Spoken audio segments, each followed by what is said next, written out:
সেহরি special coconut chilli chicken কারি।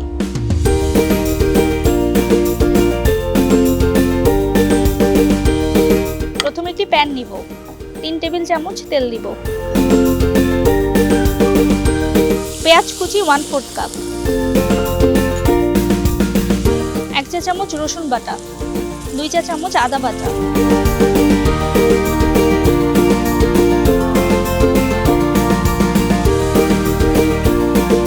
এখন এতে চিকেনের পিসেসগুলো দিয়ে দিব, স্বাদ মতো লবণ ও সামান্য একটু মরিচের গুঁড়ো দিব। এখন চিকেনগুলো ভালো করে ভেজে নিব।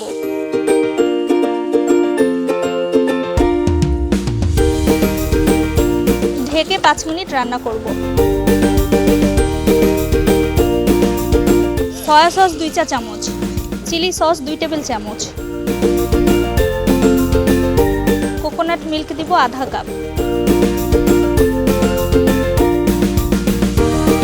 ঢেকে সিদ্ধ হয়ে আসা পর্যন্ত রান্না করব।